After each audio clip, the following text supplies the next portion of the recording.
جو عاشق رسول ہے، گستاخ رسول کے اوپر کسی کا کوئی سمجھوتا نہیں ہے. گستاخ رسول ہے، لیکن آپ اس کا ایک ہمیشہ کا حل نکالیں. آپ کی اور میری جان بھی اتنی حاضر ہے نبی پاک صلی اللہ علیہ وسلم کے لیے، لیکن کوئی اس ملک کے اندر باپ لگتا ہے کہ مجھے اور آپ کو سرٹیفکیٹ دے گا. ویلکم بیک ناظرین. جی باڑا صاحب، ٹھیک ہوا آپ کے خیال میں؟ غلط ہوا؟ آپ کیا سوچ رہے ہیں اتنی دور کراچی بیٹھے؟ بہت شکریہ کاشف صاحب. دیکھیں کاشف صاحب، بڑی کلیئرٹی ہونی چاہیے کہ ایک پرامن احتجاج جو سب کا آئینی حق ہے، اور غنڈہ گردی اور دہشت گردی میں بڑا فرق ہے. اگر پرامن احتجاج ایک جھتا کر رہا ہے، 100 آدمی کر رہے ہیں، 1 کروڑ آدمی کر رہے ہیں اور پرامن ہے، وہ آپ کا میرا رائٹ ہے. اور اسی جھتے میں کوئی آدمی غنڈہ گردی دہشت گردی کر رہا ہے تو وہ دہشت گردی غنڈہ گردی وہ احتجاج نہیں ہے، نہ اس کو احتجاج لینا چاہیے. نمبر 1. نمبر 2 یہ کہ ہمارے وہاں ایک اور دوسری بڑی پرابلم یہ کہ ہمارے وہاں کلیئرٹی نہیں ہے. ایسے بہت سارے جھتے بنائے جاتے ہیں، ایسے بہت سارے جھتے استعمال کیے جاتے ہیں، اور وہ جھتے مونسٹر بن کے باہر آ جاتے ہیں، کنٹرول سے باہر ہو جاتے ہیں، اور پھر سب سر پکڑ کے بیٹھ جاتے ہیں. نمبر 3 یہ اگر میں پوچھوں گا کون بناتا ہے تو اس کا جواب ہے آپ کے پاس؟ دیکھیں کاشف صاحب، میں آپ کو بڑی کلیئرٹی سے آپ کے شو پہ ایک اور چیز بتانا چاہتا ہوں کہ دیکھیں ہماری گورنمنٹ کی اگر آپ بات کریں تو فواد کے موقف سے فواد چودھری کے موقف سے آپ اختلاف کر سکتے ہیں یا ایکسیپٹ کر سکتے ہیں، لیکن اس کے اندر کلیئرٹی ہے. ہمارے وہاں وزیر اعظم کے سامنے جو ٹارزن بنے ہوئے ہوتے ہیں ان کی ٹانگیں باہر کانپ رہی ہوتی ہیں. جب ٹانگیں کانپ رہی ہوتی ہیں تو میں نے ان ٹانگوں کو منہ پہ پرائم منسٹر کے ہوتے ہوئے ان کی موجودگی میں بتایا ہے کہ یہاں ٹارزن بنے ہوئے، باہر ان کی ٹانگیں کپ کپاتی ہیں.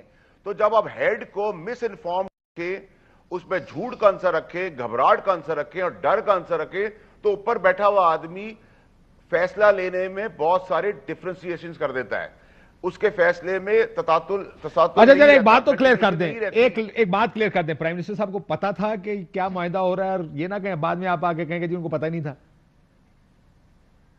نہیں دیکھیں، میں تو اس معاہدے کا حصہ نہیں ہوں. جس وقت تک کا معاہدہ تھا، میں بڑی کلیئرٹی سے آپ کو بتا رہا ہوں کہ کمرے کے اندر میں آپ کو اس طرح مثال دے دیتا ہوں کہ بڑی ظلم ذاتی والی بات ہے کہ آپ وزیر اعظم کے اوپر الزام لگا دیں، اگر برا ہو جائے اور اچھا ہو جائے تو خود چودھری بن کے اس کے اوپر بیٹھ جائیں. This is not acceptable.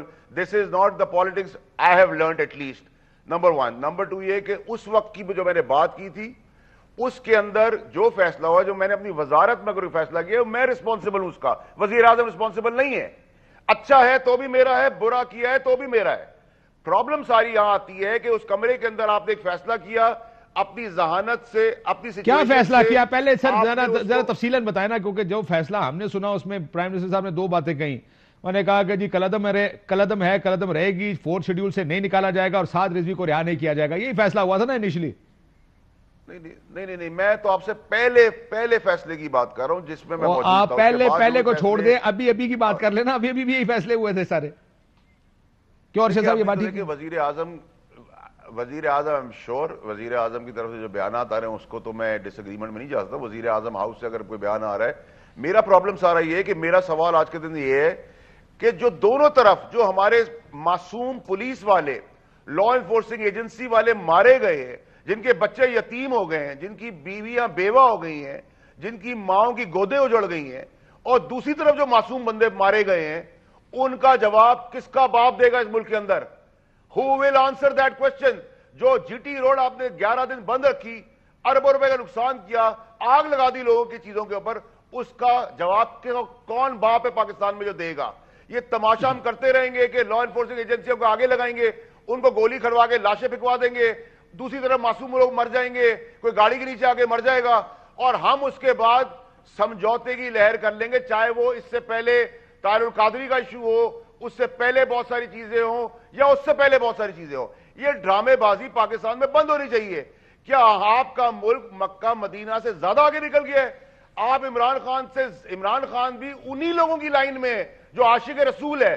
گستاخ رسول کے اوپر کسی کا کوئی سمجھوتا نہیں ہے. گستاخ رسول ہے، لیکن آپ اس کا ایک ہمیشہ کا حل نکالیں. آپ کی اور میری جان بھی اتنی حاضر ہے نبی پاک صلی اللہ علیہ وسلم کے لیے، لیکن کوئی اس ملک کے اندر باپ لگتا ہے کہ مجھے اور آپ کو سرٹیفکیٹ دے گا کہ میں کتنا مسلمان ہوں، میں کتنا گناہگار ہوں، میں کتنا اچھا ہوں اور میں کتنا برا ہوں. اسی مذہب کے نام پر جاوید لطیف صاحب کی پارٹی کے اندر احسن اقبال نے فتوے دلوائے ہیں میں اس کا اس فیس سے گزرا ہوں. یہ تماشا بند کرے. اگر ایک آدمی نے گستاخی کی, لیکن اسی بحث میں احسن اقبال کو گولی بھی ماری گئی ہے, وہ اس میں آپ دوسری سائڈ پہ, آپ کی پارٹی دوسری سائڈ پہ کھڑی تھی. یہی تو پرابلم ہے. میں آج وہی پرابلم دوبارہ دیکھ رہا ہوں کہ اگر نون کی گورنمنٹ ہوگی تو اپوزیشن جا کے پروٹیسٹرز کے ساتھ کھڑی ہوگی. آج تحریک انصاف کی گورنمنٹ ہے تو اس وقت کی اپوزیشن جا کے ان کے ساتھ کھڑی ہوگی. جناب بات ٹھیک ہے, لیکن کب تک یہ چلائیں گے اس کو؟ یہ فیصلہ کرے مذہب کا استعمال کس حد تک کرنے دیں گے آپ؟ کاشف صاحب, پرابلم سارا اتنا سا ہے کہ اس ملک میں ڈر, خوف اور سزا نہیں ہے.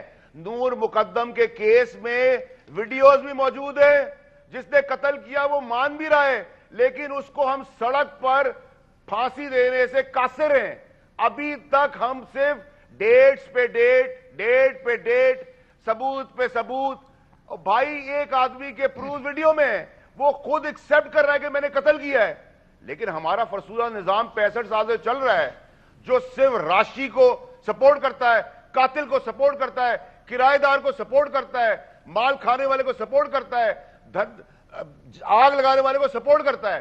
اس قانون کو بدلنے کے لیے آپ کہیں گے تم نے کیا کیا, تو میرے پاس تو سمپل میجورٹی نہیں ہے. میں تو ذرا سی بات کرتا ہوں تو میری ٹانگ کھینچ لیتے ہیں, میرے ہاتھ پکڑ لیتے ہیں, میرے آنکھ پہ پٹی باندھ دیتے ہیں. ٹھیک, سو آپ کو لگتا ہے کہ یہ پولیس والوں کا جو کلیئرٹی نہیں, advisors needs to be honest. جو بھی لیڈر ہے اس کو سچ بتائیں, اس کو جا کے بتاتے ہیں کہ جی آپ, اللہ تعالیٰ نے آپ کو منتخب کیا, آپ سے آگے کوئی آدمی نہیں دنیا کے اندر, جو سب باہر ہے وہ سب اچھا چل رہا ہے. جو یہاں ٹارزن بنتے ہیں وہ وہاں کانپتے ہیں. میری آنکھوں کے سامنے میں نے کانپتے ہوئے دیکھا ہے, اب میری آنکھوں کے سامنے میں نے پیر پڑتے ہوئے دیکھا ہے. ٹھیک, مجھے اگر آپ کھول دیں گے بولنے پھر تو سیاست دانوں کی شکل دکھانے کے قابل نہیں ہوں گے, چاہے اس میں اپنے لوگوں کی گناہ بات کر رہا ہوں. نام لیں گے یا نام نہیں لیں گے؟ نام لینا چاہیں گے کسی کا؟ کس کے ٹانگیں کانپ رہی تھی یہ بتائیں نا. سلمان اقبال مالک ہے آپ کے چینل کا, عدیل راجہ پروڈیوسر ہے, ایگزیکیوٹر ارشد شریف ہے. آپ کہتے ہیں کہ ارشد شریف کی جو ڈیسیژن میکنگ ہے, جو پروگرام کر رہے ہیں, اس کا آدھے زیادہ بیس عدیل کی انفارمیشن کے اوپر ہے. سلمان نے تو آپ کو لائن دے دی ہے کہ جی آپ جائے ایک پراپر شو کر دیں, لیکن جب عدیل ہی الٹی سیدھی غلط جھوٹی سچی بتائے گا, پرائم منسٹر کا خود جا کے چیک کرے گا چیزیں. اور ہمارے وہ آسان کیا ہے تحریک انصاف کے اندر, اچھا ہے تو بہار میں نے پہن لیا, برا ہے تو عمران خان کے سر پر ڈال دو. کیونکہ عمران خان بھی عام پرانا سیاستدان تو نہیں ہے, ان کو بھی سزائیں دینا نہیں آتی, ان کو بہیو کروانا نہیں آتا. انہوں نے روایتی, میں سمجھ گیا سر, اب آپ کی گفتگو ساری سمجھ میں آپ کو سمجھ آئی ہے, آپ کو کافی سمجھ میں آئی ہے. اور یہ بتائیں پرائم منسٹر صاحب آن بورڈ تھے سارے؟ حل فیصل واڈا صاحب کی ایک خاصیت تو آپ بھی کنفرم کریں گے کہ پرائم منسٹر کا ایئر ان کو حاصل ہے, اور پرائم منسٹر ان کی بات سنتے بھی ہیں, اور کچھ دل کی باتیں ان سے کبھی کبھار کر بھی لیتے ہیں. یہ تو آپ ایگری کریں گے؟ فیصل واڈا صاحب سے کہیں اس کو ڈینائی اگر کرنا چاہیں تو ابھی کر دیں, نہیں تو میں آگے چلتا ہوں. میں خیر ڈینائی نہیں, انہوں نے بھی ایکسیپٹ کر لیا. اب جتنے دکھ اور درد کے ساتھ فیصل واڈا صاحب نے اتنے میگا ایشوز بیان کیے ہیں, یہ وہ ایشوز بیان کر رہے تھے جو جاوید لطیف صاحب نے ایک سوال میں پرو دیے تھے کہ قومی مفادات کا تعین کون کرے گا. اب جب فیصل واڈا صاحب کہتے ہیں کہ جی میں نے کانپتے ہوئے دیکھا ہے, ان کو پیر پڑتے ہوئے دیکھا ہے, ڈر تھا, خوف تھا, گھبراہٹ تھی, یہ ساری باتیں صحیح کہہ رہے ہیں, کیونکہ ڈر, خوف, گھبراہٹ منسٹرز کے چہروں پہ بھی تھے, ڈیسیژن میکرز کے چہروں پہ بھی تھے.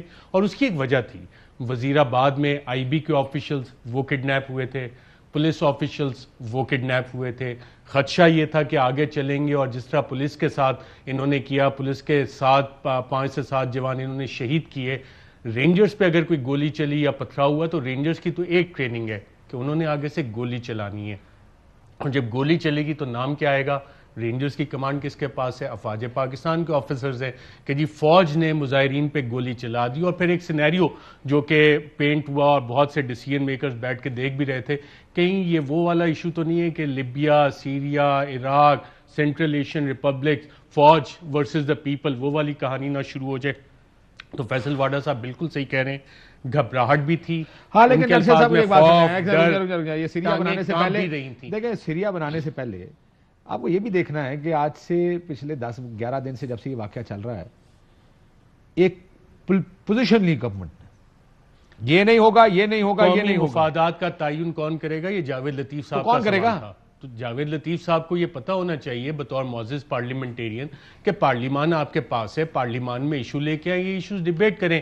آج تمام پارلیمنٹیرین جو الیکٹڈ ہمارے نمائندے ہیں وہ یہ سوال کر رہے ہیں، اور حکومت کنڈیشن باؤنڈ ہے کہ جو 11 کنڈیشنز آپ نے سیلڈ معاہدے میں کی ہیں وہ پارلیمنٹ کے سامنے رکھیں تاکہ قوم کو پتا ہو. اچھا اس میں ایک اور چیز بھی اگر شیخ رشید صاحب نے کہا تھا نا پولیس کا پاس جی سوائے آنسو کے ڈنڈے کے ہے کیا، تو آپ یہ کہہ رہے ہیں کہ پولیس والے کو ٹھوک دینا، اس کو مار دینا وہ آسان کام ہے، وہ بیچارے کسی کے بچے ہیں، ان کے بھی کوئی بچے ہیں، ان کو شہید کر دینا اس طرح، پاکستانی قوم اس کا جواب کون دے گا؟ پاکستانی قوم کے بچے ہیں، ہمارے پولیس والے جو وردی پہنتے ہیں جو شہید ہوئے، آپ نے ان کے بچوں کی سنے؟ ایک بچی کہہ رہی تھی کہ جب ان کو وزٹ کرنے سینئر پولیس آفیشلز کہ میرے بابا کو آپ واپس لے آئیں گے. دوسری بچی ڈی پی او جب قصور گئے ہیں، باقی آفیشلز گئے ہیں، وہ کہہ رہی ہے کہ میرے بابا کی طرح کل آپ مجھے اسکول چھوڑ کے آئیں گے. جنہوں نے یہ ساری چیزیں کی ہیں پچھلے 11 دن سے مس ہینڈل کیا ہے اور ہمارے پولیس والے شہید ہوئے ہیں، ان کے ان بچوں کو جواب کون دے گا؟ اس سوال کا جواب میرا خیال تمام ڈیسیژن میکر اور بشمول پرائم منسٹر آف پاکستان